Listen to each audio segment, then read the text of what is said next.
Welcome, Gavin here, and you want to double your sales, right? I mean, that's what we all want as salespeople, as sales organizations. Like, how can we get better at sales? And I love the idea of doubling sales. And if you're going to do that, the number one recommendation that I'm going to be talking about in this video is you need to stop closing. Now, I understand that sounds backwards. It's like, well, wait, isn't that what sales is all about, Gavin? Like, aren't we supposed to be closing? Yes and no. And so in this video, I'm going to change the way you think about sales so you can get more sales. This is called, my whole process is unconventional. I feel like so many years I did sales. And by the way, if you've never come across me, I've been in sales 29 years. I've done it all. I've been a sales trainer. I've been a sales manager. I've been a general manager, and I've been on the ground in sales and currently keeping myself sharp doing that right now. And last year, the company I worked with, I was the number one salesperson. I think I was third the year before, which was one of like my kind of newer years. And I learned the ropes. I've been the top producer everywhere I've been, and I'm not bragging, but I'm going to pass on that information. And I did things and do things now rather differently than most people that get me those results. And today's video is no different. Like, I don't go in thinking I'm going to close these people. Like, that is the furthest thing from my mind. And I want to show you what I mean and how it's going to make a dramatic difference in your results and in your sales. Personally, if you're, watching this as a salesperson, or if you're a sales team, if you're a sales manager. So if you've been in sales long enough, what they teach you is, close. And I'm a dinosaur, been doing this for 29 years. So many things. And it's just like close hard, overcome objections, blah, blah, blah, right? Coffee is for closers. And so much of sales, there's good stuff, but it's archaic. And it doesn't work like it used to. You can't manipulate people the way you could back in the day, nor why would you want to? I'm all about integrity. I'm all about professionalism. I actually care about people. That's my little secret, right? But what happens these days is if you have the mindset that you're going to close them, that you're a closer, it's going to work against you. It's going to backfire. Why? Because number one, closing gives you the mindset of like, I'm going to pound people. I'm going to get something. And what happens is like a few things. Number one, it's going to make you very salesy. They're going to be like, gosh, I feel like this is pressure. He's closing me. I feel manipulated. That's not good. People are going to pull away. I'll talk about that a lot, but you want people pulling in. You want people pulling away. Number two, it's very attached, very neat. When you're like, oh, I'm a sales closer, it's like, it's about you. It's about what you're trying to get. And that's going to be needy. That's going to be attached. Like, I'm going to get something from you. And they're going to pick up on that. That's going to work against you. And number three, it's going to make you not trustworthy. When people know you're in it for you, you're in it to get something from them, you're there to sell them something in a way that you're closing them, that does not read trust. That works against you. And my whole approach is the exact opposite of that. It's almost like a reverse psychology. Again, I'm not trying to manipulate them, but I'm like, I want them to be comfortable. I want to be not what everybody else has done. I don't want them to get to do anything. I want them to feel like on their terms, my offer is the best thing for them. Do you hear that? Like if I'm doing my job, is that they naturally say, this checks all the boxes. I feel comfortable. This looks good. Let's move forward. And what's interesting, I'll be going through a lot more of this, but I have so many people all the time, my office is like, God, gets good leads. And, I wish I could be in his territory. And he has laydowns. Like, I listen to like his processes, or people come along with me, and there's other things that we do. And it's just like, they just say yes at the end. A lot of times people on the team like, oh, he just has laydowns. There's a process that happens to get to that point. And a big part of that process is that I handle objections well before the end. I know the objections. Why wouldn't I just handle them naturally in a way that's not salesy, that is in the best interest of them? They have the questions, they have the doubts, they have some concerns. Why wouldn't I handle that? Right. And so if you have to do a lot of objection handling and closing on the back end, you did not do a very good job on the front end. I would argue that all day. And I used to be that guy that would just go through the process and then boom, pound them at the end. Guess what? Lots of cancellations. Guess what? Not fun. And it's a lot more fun to just get people to say, yeah, this makes sense. Let's move forward. Right. So I don't look at myself as a closer. Okay. It's not my mindset. That difference in how I view my clients is not getting something from them, but giving something to them helps, again, create that trust. It creates that rapport. It's a natural way for them to connect and trust and believe that what I'm sharing with them is accurate. When you're handling objections and you're closing and you're manipulating, people are going to say, yeah, that's another sales guy. Yeah, this is what I was expecting.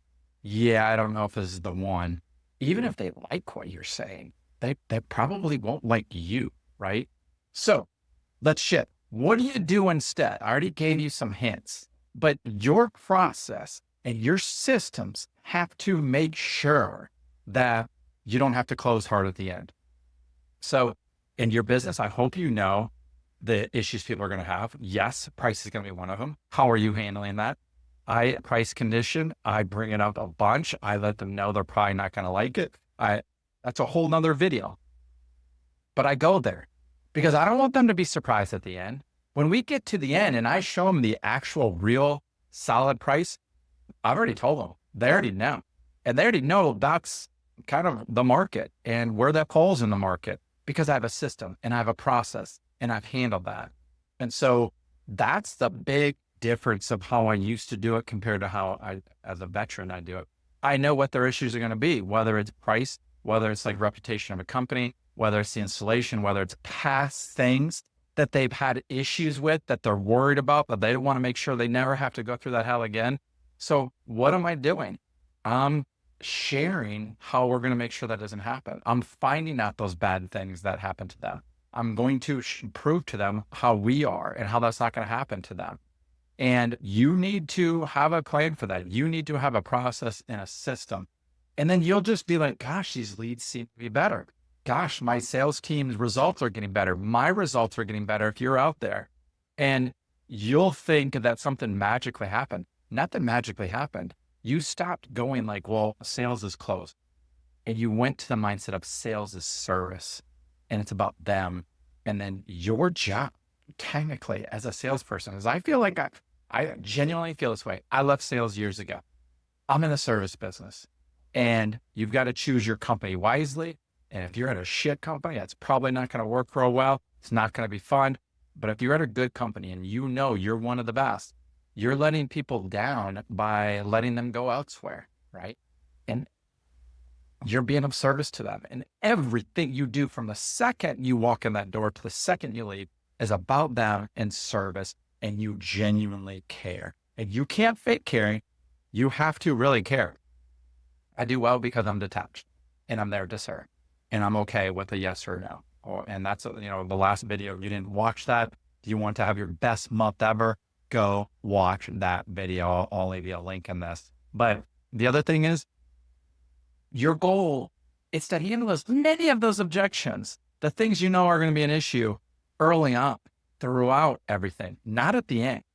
You want to not avoid, like if there's any hesitancy, if there's any like, oh, this, you want to go there. You want to dig deeper. You want to handle that. You do not pass go until they feel better about what they're worried about. Because if you don't, if you ignore it and that hope is not a strategy on the back end, it's going to come up again. And that's going to be a reason they need to think about it. And that's why they're not sure. So you've got to have conviction that you've helped them see how you are going to solve their concern or their problem much earlier. I like to joke, I'll do a whole video on this, but I always say there's an elephant under the carpet at every appointment. And you literally have to point, there's an elephant, and you have to talk about it, and you have to see why there's an elephant and how that's affecting them in their life. And when you do that, they're going to feel heard and served and like it's about them. And when you avoid stuff and you try to make up for it on the back end by closing, no. Now, I am a big fan of pre-closes, some tie down, some commitment along the way, but in a way that's not salesy, not like, hey, is it fair to say that if I accomplish everything you look for in a company as we go through this, can I count on your business at the end? Right? I've seen that over and over. That sounds very salesy. That's a pre-close that is going to really make people pull back. That's going to bring up the objections. And if you want that, great.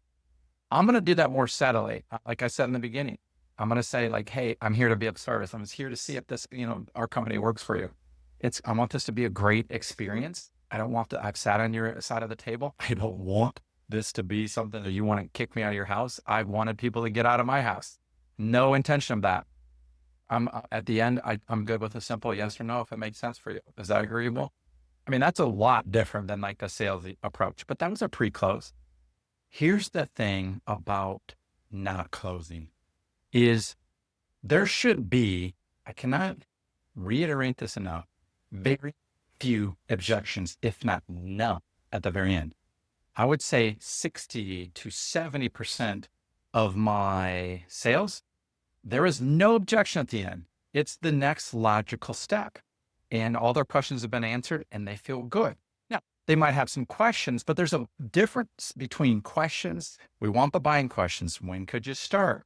How long will this take? I've usually answered all those things, but they'll ask them again. But if they say, hey, I need to think about it, or I always get 3 quotes, or I just don't know if I like this or whatever, those are objections that it's late on the back end to be going through that, right? And that's what I want you to really understand. If you can change your mindset that you're going to handle those before then, your sales career is going to massively change. And it's a big secret of what I do. And, this is real quick. What happens when you have the mindset and the process that you're not a closer, that you're there to serve? You won't be salesy. You won't be needy. You'll be very trustworthy and you'll draw people towards you. Those are all the things you want, right? And then it makes you a true professional. That's what people want, how they feel comfortable with the company that they choose. You are a reflection of that. You're their first impression of that. If you're shaky, if you're salesy, if you're not fun, if they don't like you, if you're not professional, they're going to be like, well, this is what this company is. This schmuck they set out there, right? You can't be that. And sales is not a manipulation. Sales is service. It's integrity. It's caring more about them than you.